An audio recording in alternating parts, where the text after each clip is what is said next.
الحمد لله نحمده ونصلي على رسول الكريم أما بعد فيقول الله سبحانه وتعالى في محكم التنزيل بعد أعوذ بالله من الشيطان الرجيم بسم الله الرحمن الرحيم ومن يتق الله يجعل له مخرجا ويرزقه من حيث لا يحتسب صدق الله العلي العظيم.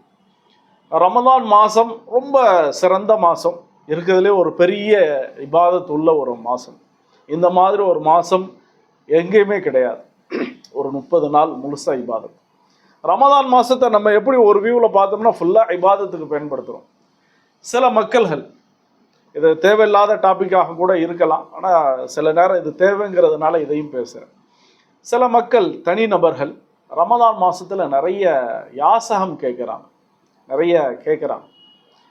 எங்களுக்கு தாங்க, இது தாங்க, அது தாங்க. நான் இந்த விஷயத்த சொல்ல வரல, பள்ளிவாசலுக்காக வேண்டி அல்லது மற்ற நலவான விஷயங்களுக்கு ஒருத்தர் யாசகம் அதாவது ஒருத்தர் கேட்குறத சொல்லலை, மாறாக தன்னுடைய தனிப்பட்ட விஷயங்களுக்கு யாசகம் கேட்குறாங்க. இன்றைக்கி ரமதான் மாதத்தையே அதுக்காக வேண்டி வச்சுக்கொண்டாங்க.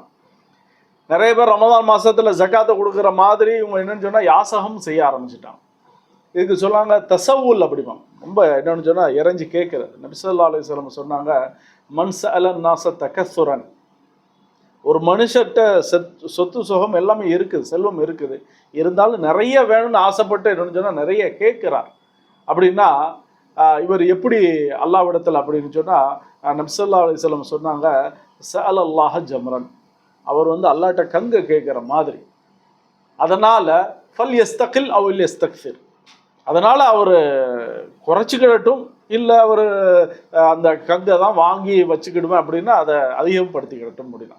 இன்னொரு இடத்துல வருது, யார் இப்படி அதிகமாக கேட்பாங்களோ, மன் சஅலன் நாஸ அனில் மஸ்அலா அல்லது மன் சஅலன் நாஸ வஹுவ கனியுன் அனில் மஸ்அலா. ஒரு மனுஷர் கேட்குறாரு, ஆனால் அவருக்கு தேவையே கிடையாது. ஜா யௌமல் கியாமா, அவர் கியாமத்து நாளில் வருவார். அவருடைய முகத்தில் என்னன்னு சொன்னால் ஹமுஷுன் ஃபி வஜி, அவருடைய முகத்தில் நிறைய திட்டாக இருக்கும், கீறல்கள் இருக்கும், புண்ணெல்லாம் இருக்கும் அப்படின்னே சொல்லியிருக்கிறான். இப்போ தேவை இல்லாமல் என்னொன்று சொன்னால் கேட்கறதுனால உள்ள அந்த விஷயங்கள் இது. ஒருத்தர் தேவை இருக்குது, அதை கேட்குறா, அதை பற்றி இஸ்லாம் எந்த விஷயத்தையும் சொல்லலை. அதனால் தேவைகளை குறைச்சி கொள்வது நல்லது. வாஹிர் தவானா அல்ஹம்துலில்லாஹி ரப்பில் ஆலமீன்.